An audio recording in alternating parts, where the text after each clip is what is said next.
Welcome, everybody. This is Jeff Romo with InnRoads Ministries. This is a first and hopefully a mini podcast for RPG-related material. And we're first taking our stab at Dungeons & Dragons 5th edition. So we've rustled together the team. We've got Luke Navarro. And Hello. We've got Mike Perna. What's up, guys? And then we've got Mike Basha. Hey. Now, my face and Mr. Bosch's face may not be that familiar because we've been more behind-the-scenes guys. At least with Basha, he's got a face for camera. For me, I'd much rather be on the radio, but you guys will take what you can get, and I'll put you onto a screen share so you don't have to look at me too much. So, first things first, we're going to open up with character building. Actually, being able to dive into this material has been pretty simple. I have to say that from an experience of 20 years of gaming, from the old Dungeons and Dragons all the way up through to my recent endeavors with Pathfinder, it's nice to kind of have this refreshing take on role playing again to make it simple. So maybe just kind of going around the table a little bit and just get you guys' impressions off of the initial material here, the D&D basic, the free stuff that's out there. Maybe start off with Luke. I think it's awful fun. It's really about character. It's relatively simple, and there's lots of big charts, and I love charts. Charts are fun. How about you, Mr. Perna? I love it. It's old school without the hassle that old school could be. It's like a streamlined version of the D&D I grew up with, so I'm definitely okay with this. Very good. And then Mr. Basha, you are brand new to role-playing, isn't that correct? I can say I have no bad habits. I also have no clue what I'm doing here. But I can write a dice macro, so I'm ahead there. So he's level 1 all the way around. All right, that's perfect.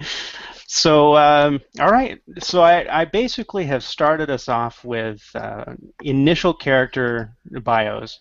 The great thing about Roll20 and what they've already rolled out now, sorry, no pun intended, is for each character that you add into this campaign, you're able to actually take a look at Dungeons & Dragons 5th edition character sheets baked into the functionality.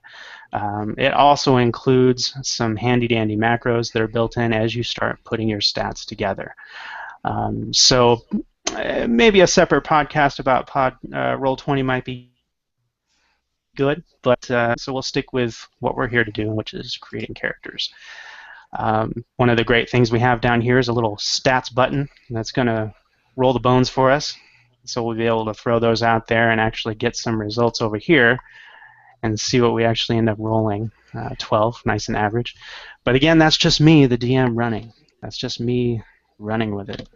So the way this book is laid out for the freeware, the basic D&D, is the creating a character, part 1. It just leads you off immediately with what kinds of things you want to choose. And at this point, the way we have it laid out with the free version is there are only a few of the races that are available than what we're normally used to in Dungeons & Dragons. They have it limited to your trusty dwarves and your elves and the wonderful halflings and the humans, of course. So you have your choices to make there. And then as you move forward, you'll be able to start selecting classes. You have the cleric, the fighter. Gosh, it sounds a lot like the good old-fashioned cartoon. That's what I'm telling you, right? Unfortunately, no barbarian. They don't have the barbarian yet. Of course, it's in the book. If you get the book, go buy the book. You'll be able to get the barbarian. I never liked that kid anyway, so we can keep him out of the... It's like if he goes aggro, who cares? Come on, he's a kid. All right, so we have the cleric, we have the fighter, we do have the wonderful rogue, and then we have the wizard. So I think we'll have a good representation here as far as the types of characters that we're going to be picking out. So let's go around the table and we'll decide, or Now we already have our nice little character names down here. You can see it on the bottom of the camera. I love it. Let's go ahead and go through each of the guys here, and we'll talk about what race they've chosen and what class they've chosen, and maybe go a little bit into why. Maybe game experience, or that's just what you thought would be fun. I'm interested to find out what Luke's thought pattern was in his choice. So we'll save Luke for last. So we'll go next. Right. We'll go first to Mr. Perna. So Perna, what have you decided to bring up to us? I am playing Baird Ironborn, the dwarf cleric of Moradin. Awesome. The man who swings a big hammer and and all the while is doing all sorts of fun little heals and spells along the way. I've played a multitude of dwarf clerics in my lifetime. One of my favorite ones that I've ever played was a guy who was really good at healing people but knew absolutely nothing about his religion. So the story started becoming that he drank his way through his training. We haven't rolled stats yet, so who knows what Baird's going to be like. I don't think there is a stat for drinking. Constitution, maybe. I don't know. We'll see what we actually apply to that. There is no stat for drinking. It just happens. This kind of stuff happens, folks, in an imaginary land. It absolutely does. All right, so we've got our dwarf cleric. So hopefully he can keep people on their feet in the midst of fighting. Mr. Basha, what kind of character have you decided to go with? Well, I went with I have Kindrick Hillenspanner, a hill dwarf rogue, which I just it kind of seems ironic to me. So, like short, stocky guy sneaking around, it makes no sense, and that's why I like it. You can't trust those lousy hill dwarves, is what I'm saying. Mountain dwarf. And I chose Hilldorf because I got a little bit more intelligence out of him, But then the rogue piece, I like the idea of the rogue. This character is not a trained fighter per se, as much as he's kind of had to figure it out as it goes, and figuring out a rogue is being a rogue and figuring it out is probably hand in hand, right? So that's kind of what I thought. You don't end up needing to. You need to eat, so you don't end up meaning to kind of becoming good at thievery, but you become that way, and then you use those skills over and over again, and sometimes it's not always in the best manner. So. Well, sometimes you're a burglar, sometimes you're an expert treasure hunter. That's true. That's true. In this case, I think it's more of a case where he wants to become an expert treasure hunter from what little skills he does have. So. But magic? No, too scary. That being said, Luke. Yeah, what a wonderful segue, Mr. Basha. So I am playing Silas Sylvansmith. He is a halfling wizard. He is sort of the Radagast of halflings. He's descended from a family that you think of halflings, you think of hobbits, right? They live in lovely pastoral England. Well, I thought, what would happen if you took the halflings and moved them into the forest? And so they grow up mushrooms and they tame, badgers and things like that. And because of something that happened in his family background a long time ago, which I'm sure may come out at some point during this game, Silas's family has been blessed with a connection to Fey magic, and so he is learning the way of his family tradition. What kind of magic is that? Fey magic, dryads and fairies and stuff that lives in the forest. Okay. Yeah, think of your Celtic magic myths, that kind of thing. Oh yes, I just watched Brave. Yeah, okay. So exactly. There you go. Very British. You're a halfling Merida. I got it. Yeah, there you go. Luke's gonna turn us into bears later. We can only hope. We can only hope. That would be awesome. All right. Well, excellent. So that's a great start, guys. That's basically what we're looking for. What kind of character you're going to go with, the race you're going to go with, and then also the kind of personality you're starting to grow in this character.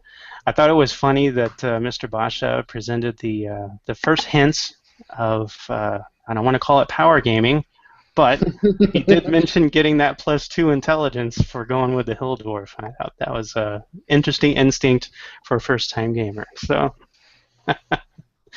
power gaming to be defined at another time, and everybody else here that's listening already knows it. I But didn't even know I was doing it. that's what they all say, Mr. Basha. You're just falling right into it. You just read the document, highlight the snot out of it, and then come back and say, yeah, that's what I want.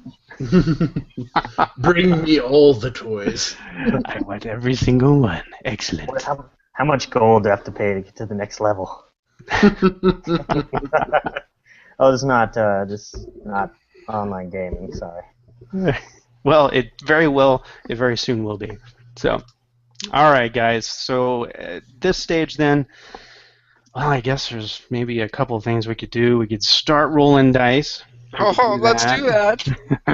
I thought that would be happiness. I think we need to Right. start rolling dice, one, because it's important for Bosch's growth as a D&D player, and two, because Roll20 gives you these cool little animations, and I want to see them happen. Yes, excellent. All right, Mr. Basha, since you are the first among us, because, well, you've never done this before, we want you to go ahead and start rolling those dice. So on the bottom left-hand side, you'll have your stats button, which wonderful Roll20 has provided to us, so that way we can just have little handy macros all over the place.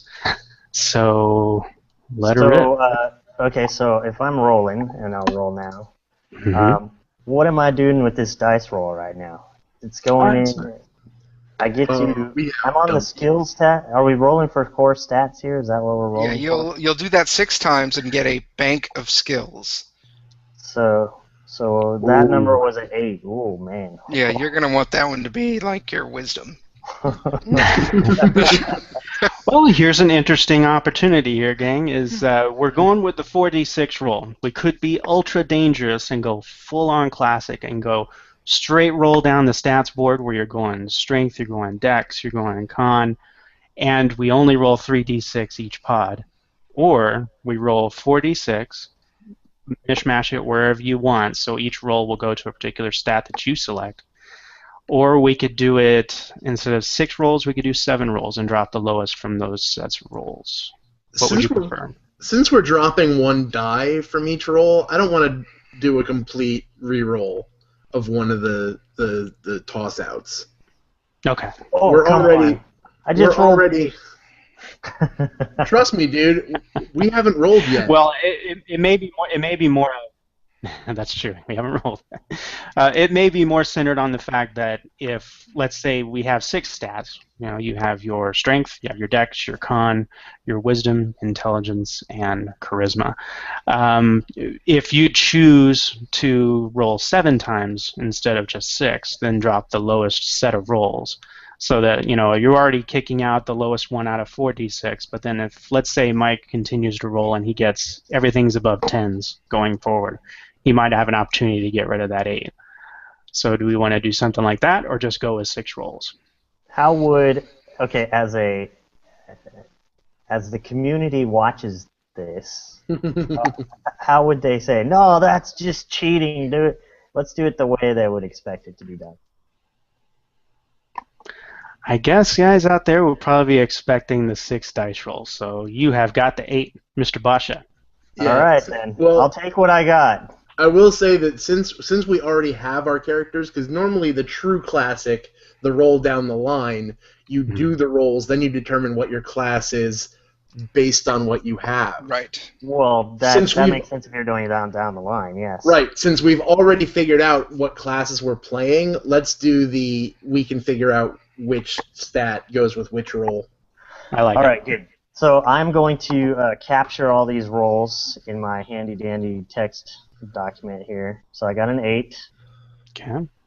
and then I get to shuffle them around to those 6 later, right? Correct.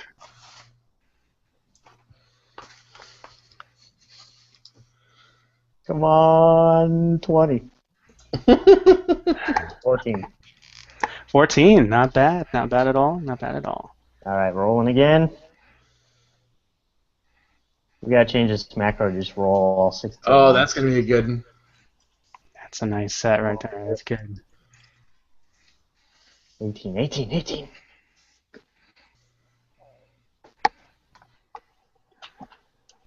It's funny, those dice just wobble around. Come on. And it's just like reality. Because it lands on a 5, you see it, and then it becomes a 1. 14 again. Alright, I can deal with that. Wow. Maybe I won't have a whole lot of wisdom or charisma. We're he's very introducing you to the crafty. concept of the dump stat. The dumb stat. He's crafty, he's dexterous, very strong. But boy, is he ugly. Oh my gosh. Uh-oh. Oh We man, spoke here it comes too another. soon. 2 dumb stats. Nah, 10's No, alright. 10's good. Okay, 10's good. Yes. That's good. I 10 just is don't wanna pretty be much 10 or higher is what you're shooting for. Your boy special, Miss Gump.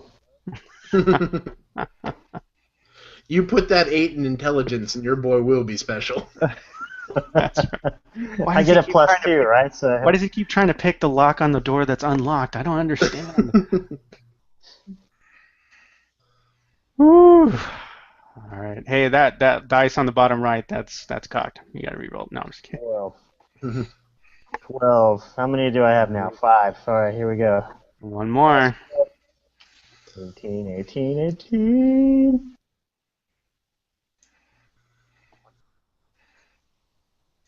What's the lowest number I could get?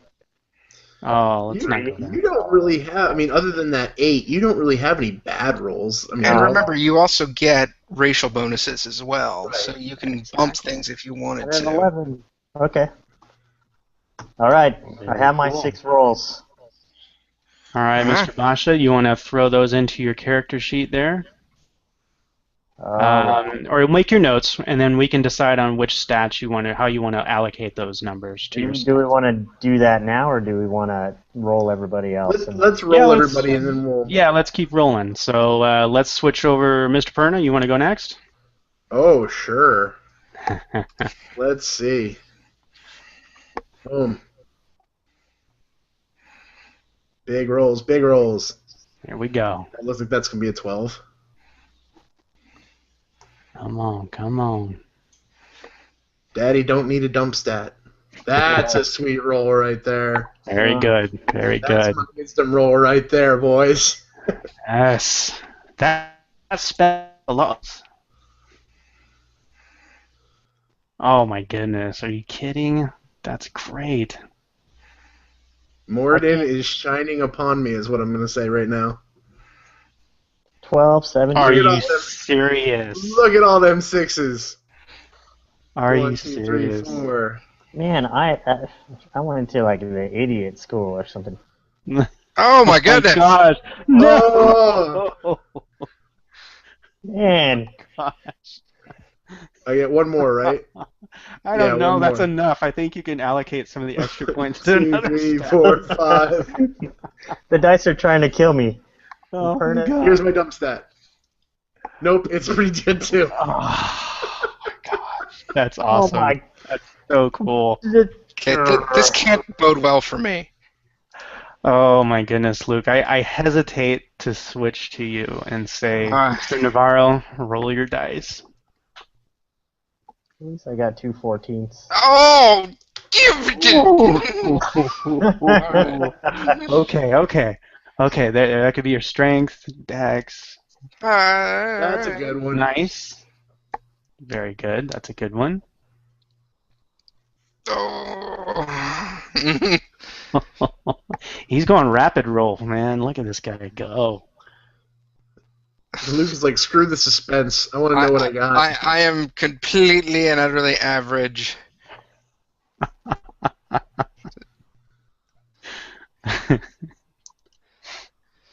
All right, there we go. Okay. That gives me a little something to work with. And that doesn't. Ooh. 9. Oh, that's a. Oh, Glavin. Oh All my right. goodness. Okay. So, A clumsy cleric. interesting. Very interesting. All right. So we have chosen races. We've even chosen classes. Now we've rolled our dice. I could go with a limerick here, but I won't. Let's go ahead and just continue. So we'll start allocating the numbers here. We've got Luke's already starting there. So if you guys want to bring up your individual character sheets there, I think Mike, you've got yours going. I'm Ms. trying to figure out Perna, what is charisma yours. really gives me. Anyone? Well, funny you should ask that. The great thing here with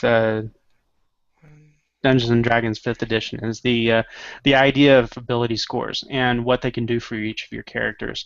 Um, for charisma, right now, what you're going to be ended up with, it measures your confidence. It's going to measure your eloquence, so how well you speak, and it's also going to measure your leadership. So if you, like what you were talking about, Mr. Basha, you're wanting to have your character. He's crafty. I mean, is he a fast talker? Is he like a swindler type character, like a Lando Calrissian, to bring in the first Star Wars reference of the night? No. He's Okay. not. All right. So is he's more cerebral then? He's more cerebral, yes. He's not a quick talker. I'm modeling him after me.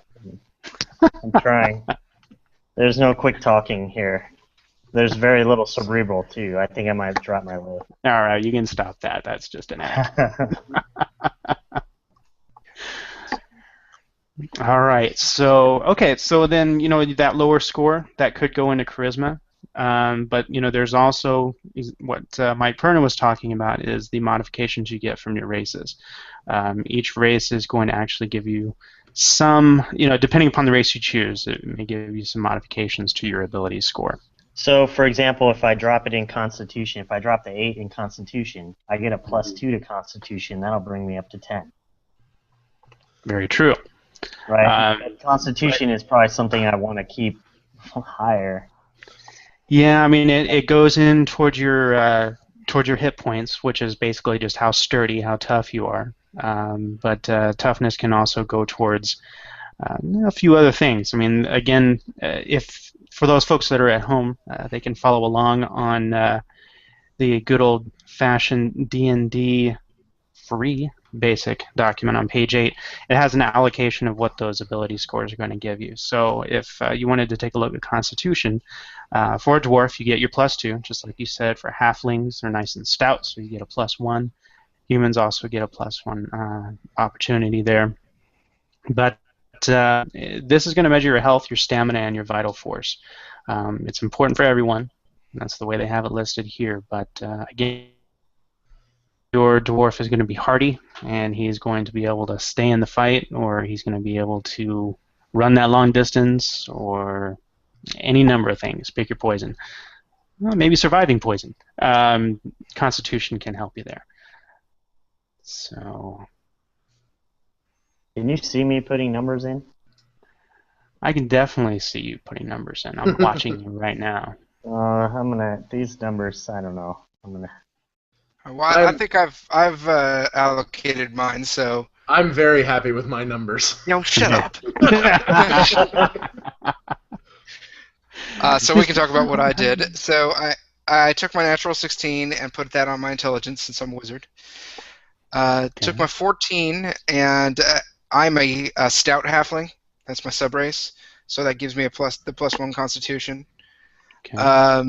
And so I took that up to 15 for Constitution. I took my 11s and I put them in Wisdom and Charisma.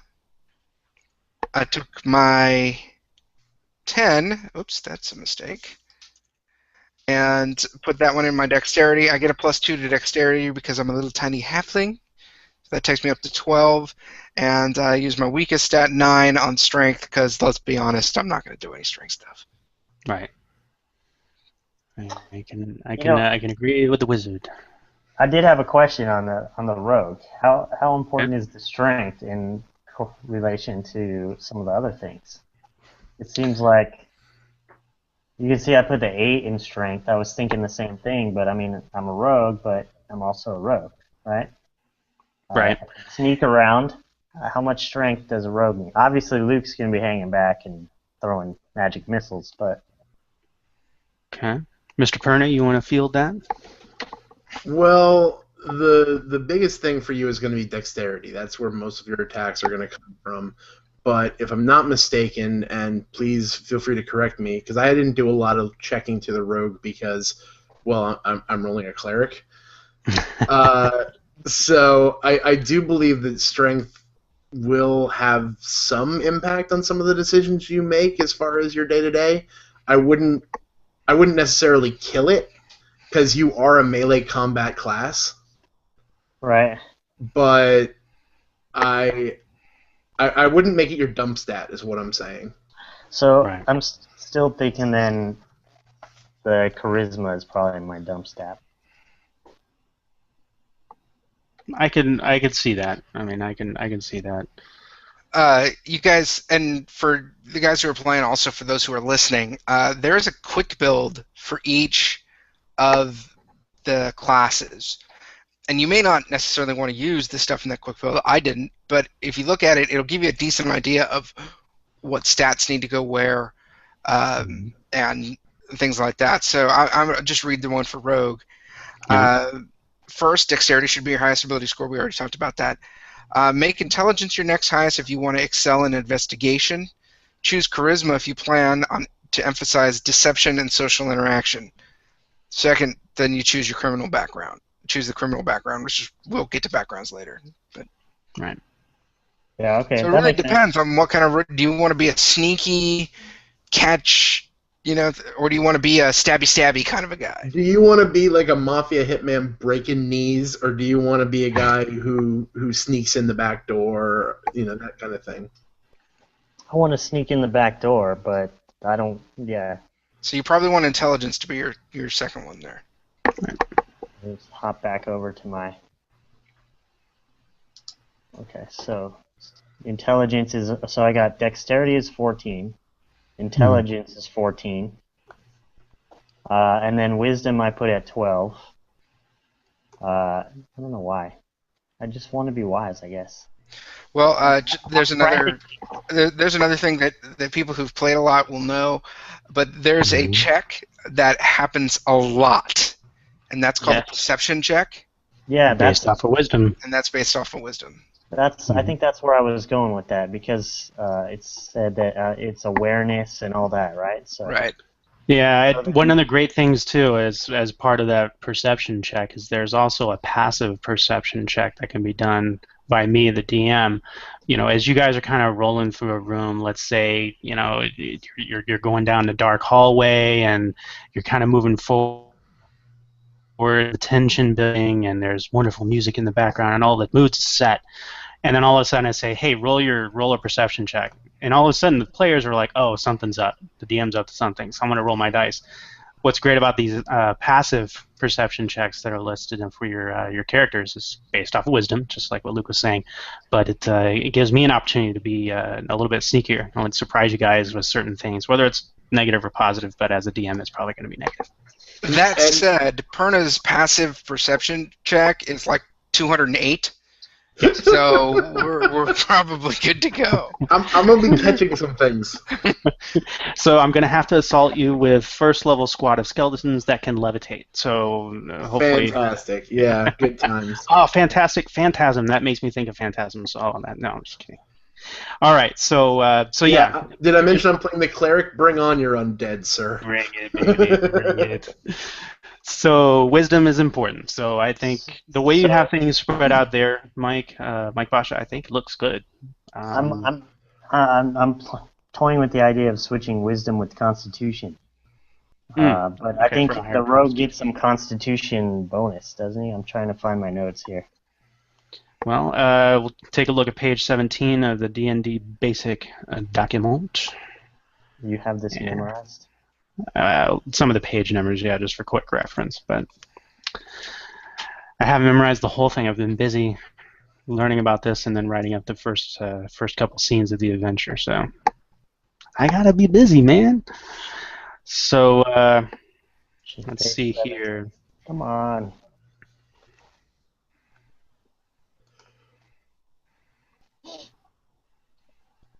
You're looking for bonuses to your Constitution. Come on, 14? 15?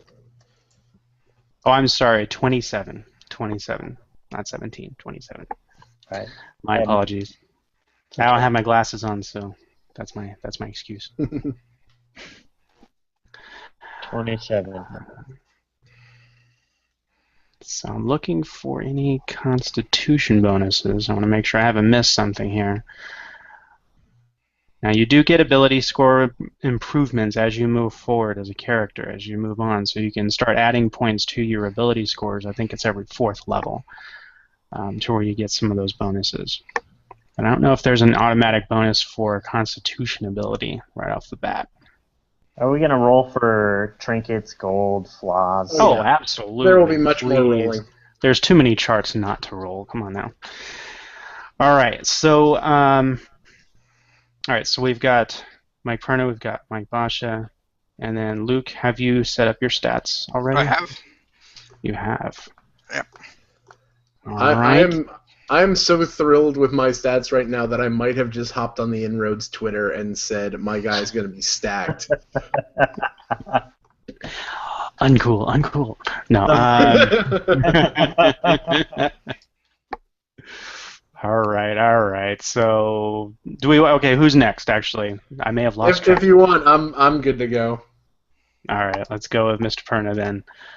All right, so pronounce your name, Baird? Baird. Baird Ironborn. Got it. My strongest stat was wisdom, which is obvious. That got the hard 17. The next highest was intelligence, because I want my guy to, because he is Moradin, and we'll get into this later as we discuss the various things. The deities in D&D 5th edition, well, all of them really, but especially it's important in D&D 5th edition. They have different domains, and if you're a cleric under a certain domain, you get different bonuses and stuff like that. So Moradin, the pretty much major god of the dwarves, gives me he's a knowledge domain, and so I figured that intellect should probably get my second highest at 16. Okay. Because I want my guy to be a butt kicker, strength got the next highest at 15. It shows up, though, because I am a strong and sturdy mountain dwarf, I get a +2 to strength, and so I have a 17 strength. Sure, when you have 15s to throw around, yeah. Yeah. I'll spare the 15 over here. Which one did I put? I think I might have. I think I'm missing one of my 15s. I have it. Oh, that's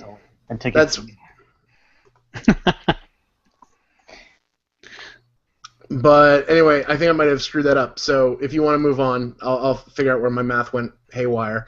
But needless to say, my guy is getting bonuses in everything. It certainly looks that way, sir. It certainly looks that way. And a stout character you've created. Man, the dice were with you, man. The dice were with you. Okay. All right. Who's next? I think we've done all of us. We've done all of you. Okay, very nice. So one of the other options that are available in D&D Next, or sorry, D&D 5th edition, is the ability to actually do a point-buy system. So you can take an allocation of points, a set, I think it starts off at 15, and you'll be able to actually go through and make purchases into your abilities at certain expenses. So the higher the number you're angling for in your ability score, the more expensive it comes to draw out money or draw out points from your pool for the point buy system. So it's it's kind of cool for some ways, but I really enjoy the dice rolling a lot more. So does that apply to us? Because I have no idea what you just said. Not at all. Just throwing it out there for the broadcast. All right. So, all right. So we've done our ability scores. We've chosen to randomize the heck out of it, which is awesome. next thing to do is we can start taking a look at our backgrounds and personalities. One of the awesome things, again, And we get to another roll awesome some dice again. we certainly do. So, all right, so let's do this. We started off, who did we start off with last time? We started with I think Basha rolled first last time. Sasha first. So, Mr. Perna, do you want to go first this time? And we can take a look at some of the options for the cleric. Oh, absolutely. Because I love the cleric options. Yes. Again, some of the great things here with the clerics is dealing with the different types. Any of the characters is dealing with the different types of backgrounds that are available, and the personality quirks or traits that you can pick up. The randomization, I think it was mentioned on a prior podcast, and Games for Profits is awesome. The charts that are out there. When we get to trinkets, like you said, Mike, it's glorious. I love it. All right, so. Mr. Perna, take it away. I am doing an acolyte background. Acolyte background, okay. And talk to us a little bit about the acolyte background. What does that give you?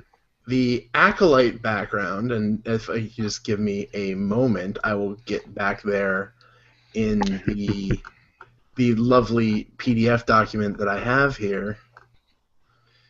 The acolyte background. I'll literally just start reading through it. Because the description is really what made me understand that my guy has to be an acolyte. You have spent your life in service of a temple to a specific god or pantheon of gods. You act as an intermediary between the realm of the holy and the mortal world, performing sacred rites and offering sacrifices in order to conduct worshippers in the presence of the divine. You are not necessarily a cleric, though I am. Performing sacred rites is not the same thing as channeling divine power. I, however, am both an acolyte and a cleric. So basically, the whole idea is that in Baird's background, I kind of went with a very, very biblical kind of concept with this guy for a little bit because Baird, while he still keeps in touch with his parents at a very young age, pretty much in infancy, his parents gave him to the local temple of Moradin and said, "Raise up our son to be a cleric." So he has literally spent his entire life in this temple. So I knew that I had to be an acolyte. This gives me some proficiencies in insight and religion. I get 2 languages of your choice, which I'm going to tell you right now, it's particularly entertaining. The first 2 languages are going to be Common and Dwarven.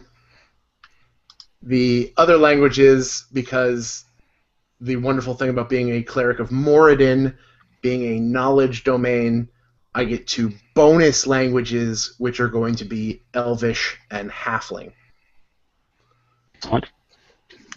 My equipment, because of the fact that I'm an acolyte, I get a holy symbol, which is basically a focus for all my clerical goodness. All my spells go through this holy symbol, which, if I'm not mistaken in the description of things, the holy symbol is different for each deity. Obviously, it somehow represents that deity. Moradin's is a hammer and anvil. So I would imagine that it would be some form of either like some necklace that he wears or something that he would hold that would be a hammer and anvil. I also get Very nice. a prayer book, 5 sticks of incense. I get holy vestments. I get clothes, and I get a belt pouch containing 15 gold pieces. Very nice. Oh, so that's all part of the package too. Also, if we walk into a town and there's a Temple of Moradin, those guys automatically like me. Very nice. To see a fellow dwarf of the cloth is always a nice thing. Yes. All right. So I have added onto the little macro sheet down there as far as different types of background abilities, that kind of thing, as far as doing some randomizations. I can't wait to roll on the personality traits and things. So check the bottom part of your screen there. You should have a personality button, and then there's an ideal, bond, and flaw. So that one works the same for all 3 because it's 1d6. All right, let me personality. Well, we gotta put those in bar. Is it not in bar? Oh yeah, you guys. So we each have to do that manually. Oh, okay.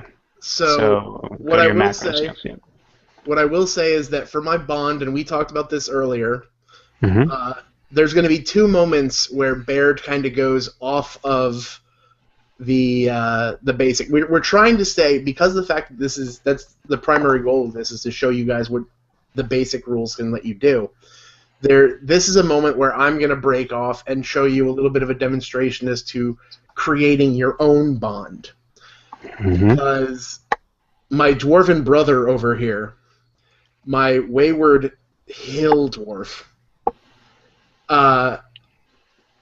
Baird feels personally responsible to take this wayward soul and make sure that he is on the right path. So my bond is Kendrick must be kept safe and put on the right path. So that, I'm just going to tell you that right now. I'm not rolling on that one. That one just is. It's perfectly awesome. Okay, but personality, I get 2 personality traits, and because we're quoting page numbers, it's the Acolyte is on page 37 if you're following along with the PDF. Mm-hmm. And personality, I'm rolling a 1d8 to see what weird little personality traits I'm going to get with this guy. So I guess I just hit this. Correct. So my first one is 8. What 8 says is, I've spent so long in the temple that I have little practical experience dealing with people in the outside world. I'm not going to lie, I was really hoping I'd roll this one. Awkward. I'm just kidding. Basically, I don't know how to handle people, which is fantastic. All right, and I get But one. the interesting thing, though, is that with your charisma score, that could translate to what? An overzealousness. It could be you're super nice or super emphatic or. My boy's going to be on street corners preaching, is what it's going to be.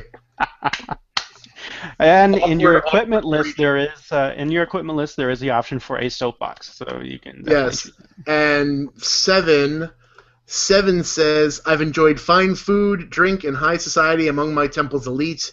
Rough living grates on me. I'm going to have fun with this. This is an excellent falling of fate. Love it. That was on the Acolyte. Okay, that's cool.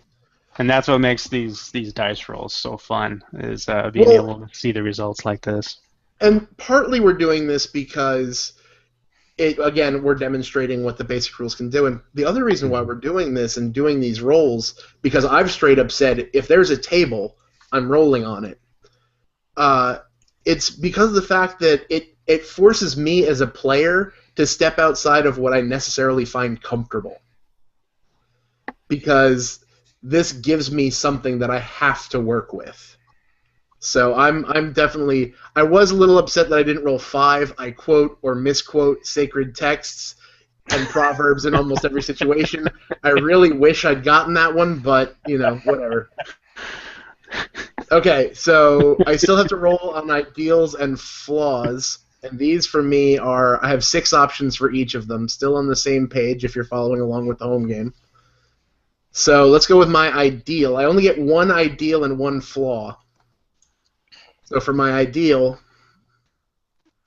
I roll a 2, and that says, I will someday get revenge on the corrupt temple hierarchy who branded me a heretic. Oh, I'm going to have fun with that. That is fun. Oh, you could be a heretic for following after a rogue to take care of him. Dude, my inciting incident was just going to be that the high priest, I'm saying was, going to be that the high priest said, hey, buddy, you need to go out and experience life before you can follow Moradin. Now it's going to be, I got kicked out of the temple because I got set up, so I have to leave. So this is already changing Baird up significantly. All right, Nice. and Very my nice. flaw, which is probably going to be my favorite thing. Oh, boo. I rolled twice. We'll redo this. I accidentally clicked it twice. No worries. I wish there was a clear button. Get That would out. be nice. Okay. Now clicking it only once. My flaw is number 1. I judge others harshly and myself even more harshly. Oh, guys, you're gonna hate me. You are gonna hate me. Dwarven Cleric comes pre-installed with soapbox and crying opera. I am gonna be a terrible person. I'm Where, not gonna lie. I'm gonna be a terrible person, and it's gonna be fantastic. where in the chat did you roll the 1? I must have missed it. Down. Do you have the? There it I is. see it popped up. It took a minute to catch up. Okay. All right. Cool. That's great. So if you take my made-up Bond, that is my personality. I'm apparently a street preaching jerk Who's really hard on himself too. who's really hard on myself too. I demand. Well, it fits. I'm playing a lawful good character, so I pretty much expect perfection. Very cool. Very cool. All right. So continuing with the awesomeness of randomization, Mr. Luke, would you like to go next? Absolutely. So All right. you might expect that I would choose Sage, which it seems like you would do that if you were playing a wizard. But the story that I told is really fits a lot more with the folk hero. So what the folk hero gets, he gets a couple of skill proficiencies, animal handling and survival, which I go right into the idea of this group of halflings that domesticate wild animals and live in the woods. A tool proficiency, I can use vehicles, and I get a type of artisan's tool, so he got woodcarver's tools. He gets those tools, he gets a shovel, an iron pot, some clothes, and 10 gold to start off. Now, there's a D10 chart here for your defining event, but I already kind of put that defining event into my story. So a celestial fae or similar creature gave me a blessing or revealed my secret origin. So that happened a few generations back, but that was still part of the story. So here we go. I'm going to roll on my personality chart here. Okay. And I got a 5, which is I'm confident in my own abilities and I can do what I can to instill confidence in others. I'm just going to put a 5 there for right now. So that's kind of, boring. Nice little shot in the arm. All right. Hey, you can do it. So my ideal, I get one of those, and I got I can't see because my thing's in the way, a 4. Might. If I become strong, I can take what I want, what I deserve. That's evil. That's interesting. Okay, that's going to be weird for a lawful good character, but I'll do what I can. Dude, you can play with a whole darker self kind of thing there. Maybe he's he doesn't want to become strong because he's so worried about this dark side of him. Maybe he doesn't trust the fey magic that he's received. All right, my bond, which certainly seems like my ideal there.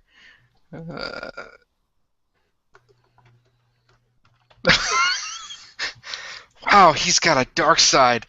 A proud noble once gave me a horrible beating. This is how he got it. And I will take my revenge on any bully I encounter. I was just reading that one. That's hilarious. These are not... I haven't got... These are all flaws. All right, now my flaw... That's not a flaw. Beating on a bully is not a flaw. And it explains the might selection of the dice. Yeah. Secretly, I believe that things would be better if I were a tyrant lord learning over the land. Are you serious? These go together so well. Okay, so yeah, that's me. Let's see, just some other things here. Obviously, he's male. He's 22 years old. He's 3 foot 1 inch tall for a halfling. 45 pounds. Golden eyes, green hair. He's small. He's lawful good. He has. I think halflings have night vision. Common in halfling. Now, I haven't found it in the rules, but do you get extra languages for your intelligence bonus? That's a good question. We'll have to work that out in the later. rules either. We'll have to work that one out later. But that's me. So on to Mike. Oh, and by the way, if I didn't go through my stat block, as it were, So Baird is 55, which is considered an adult in dwarven age bracket. He is 4'5". He's 145 pounds, brown hair, brown eyes, and he is medium sized. And dwarves do get dark vision up to 60 feet. And as I said, I'm lawful good. All right. Very good. All right, drum roll. It is time for Mr. Basha to go. So, All right. So I was looking through. I didn't look through these before we started talking about this. So I'm thinking, really, the easy one would just be to go with criminal, but I'm really scared of what I might get here. But that's kind of the point and the fun of the thing. So, instead of you guys that are just picking one. So, hold on. As you're rolling, Yep. I just realized that I read the wrong. This is an example of how reading a chart can be horribly, horribly wrong. When I said that, when I rolled that number 2, I was reading from the bond list, which I didn't roll a bond. My ideal is actually charity. I always try to help those in need, no matter what the personal cost. Oh, there you go. Okay. So what does that replace? What does that take away? Sadly, it takes away the I'm no longer considered a heretic. Ah, a lawful good heretic. You never know. We can still a rare thing these days. We can still work that in anyway. All right. So, Mr. Basha, do you feel okay sticking with criminal, or? I think it fits. Not necessarily because of a rogue, but because of what I said about kind of having to figure it out on my own. So. Right. I'm going to roll these. I'm really hoping for things like pickpocket or smuggler or burglar or fence or something, Right. It's going to be, not that I've seen some movies where a young kid has become the highway or the hired killer, not meaning to, but that's not what I'm expecting here. So, all right. Expectations can always vary. I'm rolling the D8 for the specialty, then. The personality was a D8, right? Correct. Oh, 1. Okay, I say blackmailer. Oh, man. Okay. It's going to be really tricky. All right, blackmailer. Let me write that down.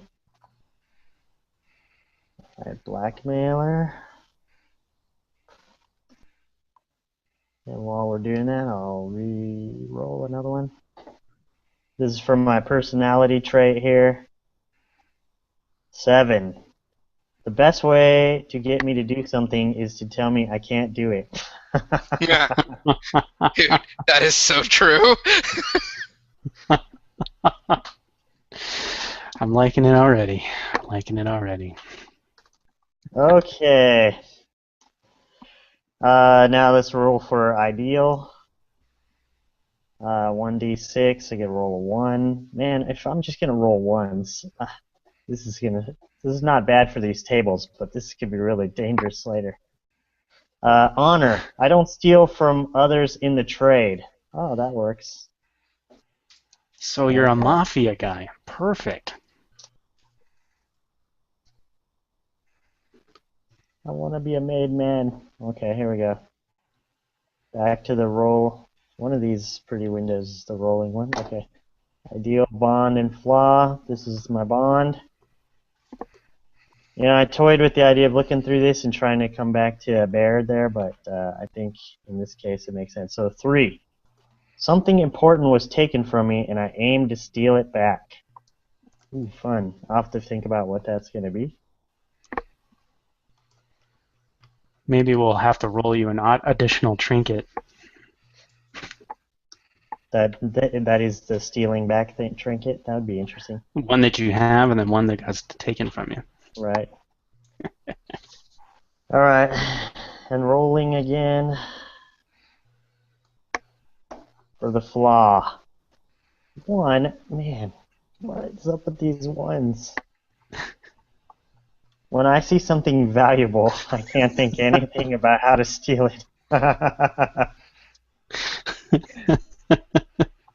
All right. You guys have anything valuable on you? No, everything I have is made of wood. All right. Be wood? Nervy wood. All right. So we've taken some really significant advantages of the background tables and looking at the wonderful possibilities of randomization, which is always a nice addition to D&D. So where shall we move on to next, gentlemen?